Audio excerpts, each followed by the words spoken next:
Imaginons la scène. Juste 2 secondes. On prend un simple bloc géométrique, une sorte de brique virtuelle, quoi, et on la place dans un espace numérique totalement vide. Ouais, un vide absolu. Voilà. Et on donne à l'ordinateur une seule instruction, vraiment basique, genre fais en sorte que ce truc apprenne à se déplacer. Et on laisse tourner la machine. Et on va boire un café, quoi. C'est ça. Sauf que 3 heures plus tard, on revient devant l'écran et il n'y a plus juste une brique immobile. On découvre une créature complexe, avec 6 pattes, qui galope avec la fluidité d'un lézard. Ou un serpent articulé qui ondule pour nager. C'est incroyable. Surtout que, faut bien réaliser qu'aucun humain n'a programmé ses pattes, hein. Aucun humain n'a codé son cerveau non plus. L'ordinateur a tout inventé de zéro. Et je suis vraiment ravie de me plonger là-dedans aujourd'hui. Parce que cette scène, elle date pas d'hier. Ah non, non, pas du tout. On part de 1994 là. 1994. Bien avant l'explosion de l'IA générative et des réseaux de neurones gigantesques qu'on a aujourd'hui. Exactement. C'est l'année où un chercheur qui s'appelle Carl Sims a publié ce document fondateur, Evolving Virtual Creatures. Il a littéralement pris les principes purs et durs de l'évolution de Darwin et il les a appliqués à des formes numériques en 3D. Tout ça pour générer des stratégies de locomotion totalement autonomes. Et ce qui est fou, c'est que cette démarche, à la base, elle partait d'un problème d'ingénierie super terre-à-terre, non? Ouais, un vrai casse-tête de l'époque. Dans les années 90, la conception graphique et l'animation 3D, elles se heurtaient à un mur de complexité technique. C'est le fameux dilemme entre le contrôle et le réalisme. C'est ça, il y avait un compromis infernal à faire. D'un côté, on avait le contrôle cinématique. C'est la méthode classique où l'animateur prend un modèle 3D et plie manuellement chaque articulation, image par image. Genre, pour faire marcher un perso, faut dire plie le genou de 20 degrés à l'image 10, baisse la cheville à l'image 12, et ainsi de suite. Exactement. C'est littéralement la version numérique d'une marionnette à fil. Sauf que t'as pas juste 5 ou 6 fils, t'en as des dizaines. Et le pauvre animateur doit calculer mentalement la tension de chaque fil. Ouais, gérer la synchronisation de chaque micro-mouvement, c'est un micro-management de malade. Et honnêtement, le résultat est souvent hyper rigide. Bah oui, parce que la gravité, l'inertie, le poids du perso, tout ça c'est pas réel. C'est juste une illusion visuelle que l'animateur essaye de créer. Du coup, pour contourner cette rigidité, l'autre option, c'était la simulation dynamique.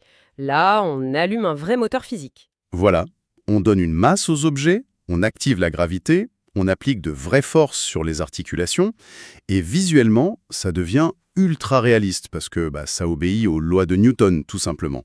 La physique fait le taf.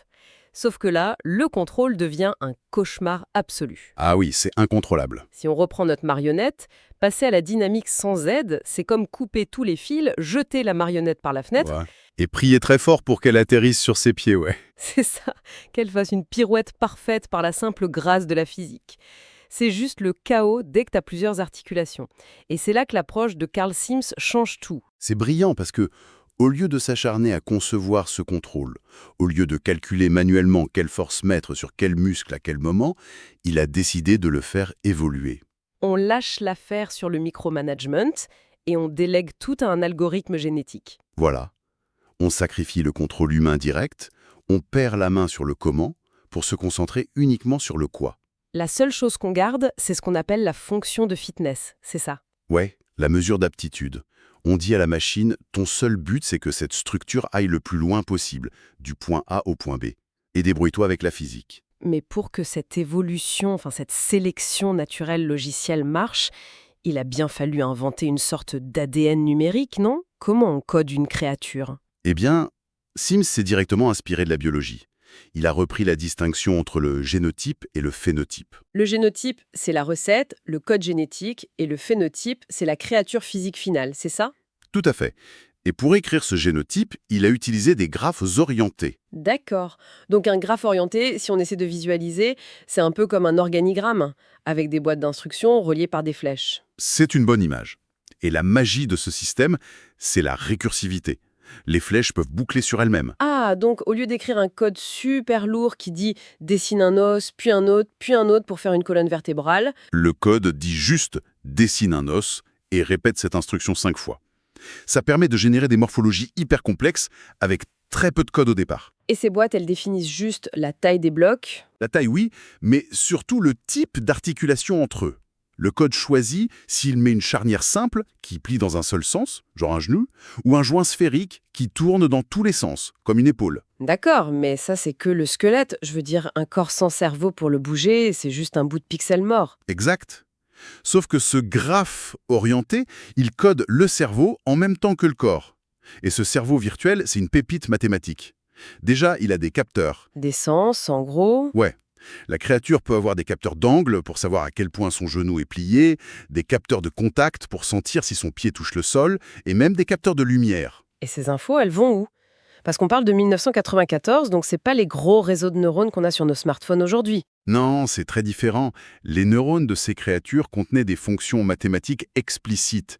Il y avait des oscillateurs pour créer des rythmes réguliers, des générateurs d'ondes, des fonctions trigo, et même de la mémoire basique. Donc un oscillateur, ça agit un peu comme un métronome qui dirait aux muscles « contracte-toi, relâche-toi, contracte-toi ». Exactement, c'est la base de la marche.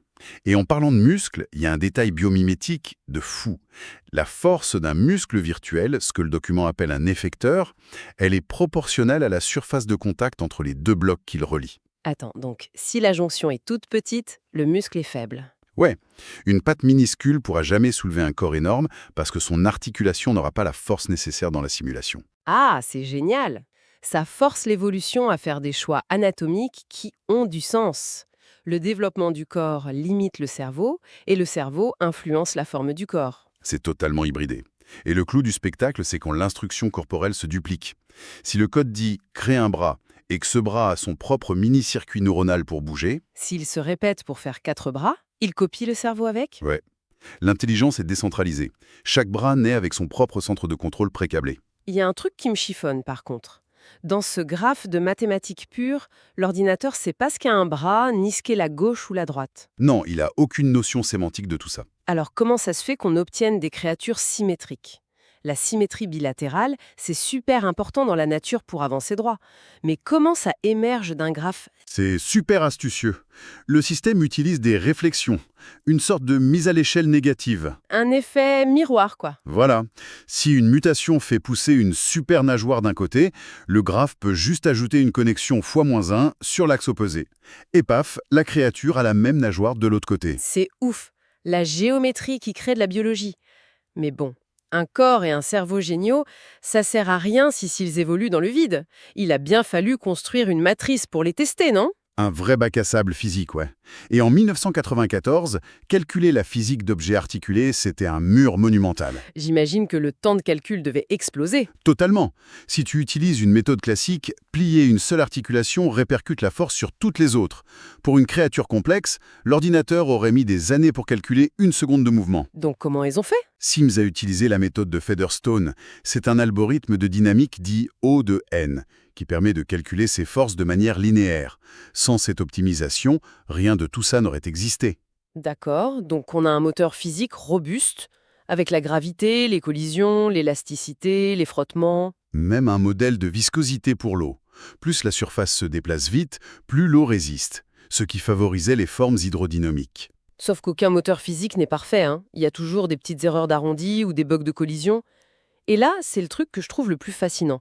L'évolution, elle a trouvé ses failles. Ah ouais, l'algorithme est un hacker opportuniste par excellence. Il s'en fiche des lois de Newton.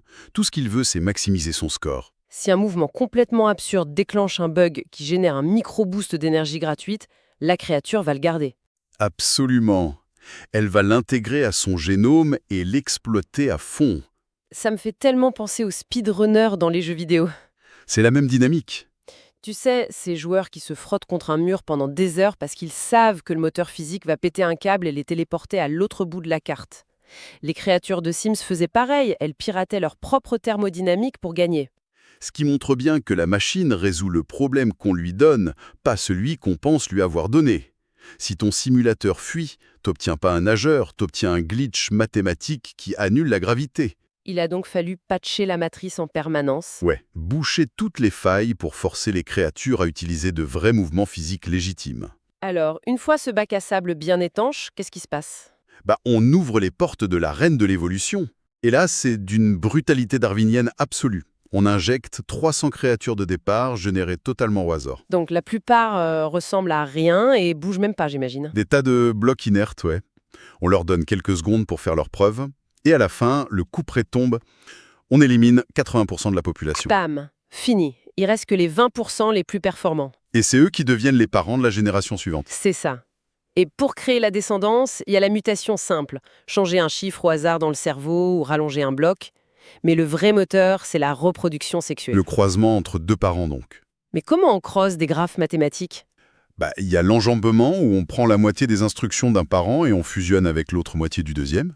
Il y a un truc encore plus fou, c'est le greffage. Le greffage chez moi. Brillamment. Genre comme en botanique? Presque. On arrache littéralement une branche entière du graphe. Si une créature A a développé une patte arrière de malade, avec son mini-cerveau, on peut la greffer telle qu'elle sur la créature B. Waouh! L'hybridation immédiate. Bon, calculer tout ça pour 300 bestioles, ça devait ramer sévère, non? Ça tournait sur un Connection Machine CM5, un supercalculateur massivement parallèle de l'époque. Ça testait plein de créatures en même temps sur des processeurs différents. Et, malgré ça, 100 générations prenaient environ 3 heures. 3 heures pour voir émerger des trucs dingues. Parlons des résultats d'ailleurs. Dans l'eau, on cherchait juste la vitesse, en ligne droite. Qu'est-ce qui est sorti de cette soupe de pixels? Des serpents de mer. Des créatures qui ont ondulé exactement comme des murènes. Et d'autres qui ont développé de grandes rames symétriques pour battre l'eau. La nature réinventée par le calcul. Mais sur la terre ferme, ça a dû être plus compliqué avec la gravité, non? Oh que oui. Au début, l'évolution trichait. Elle générait des tours immenses qui se laissaient juste tomber en avant. Ah, la fameuse triche de la chute libre. Pourquoi s'embêter à marcher quand tomber te fait avancer de 3 mètres gratos? Exact. L'algorithme est paresseux et efficace.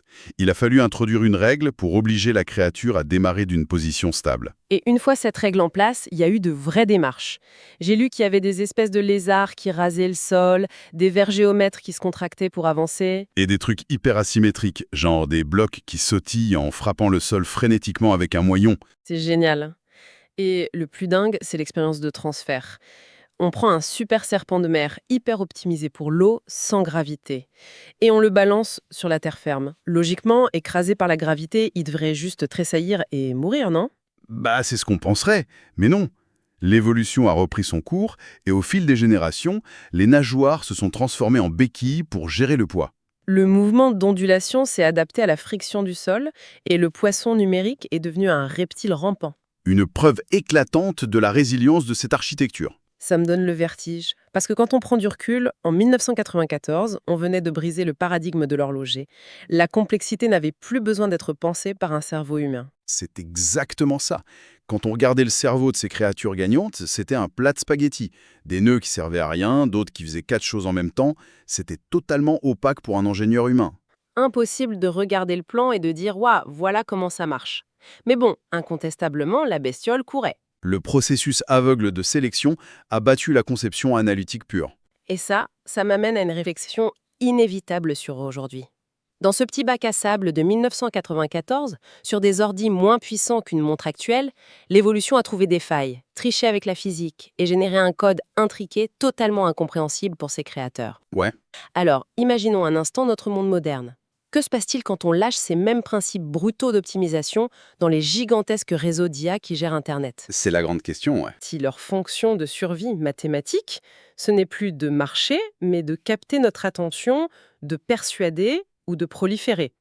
Si un vieil algorithme pouvait trouver une micro-faille physique pour avancer, quelles failles dans la psychologie humaine ces systèmes actuels sont-ils en train de dénicher? Et surtout, comment on fait pour gérer ça si leurs stratégies sont devenues totalement opaques pour nos propres cerveaux? La marionnette court toute seule maintenant, il faudrait peut-être se demander quel genre d'environnement on est en train de lui construire.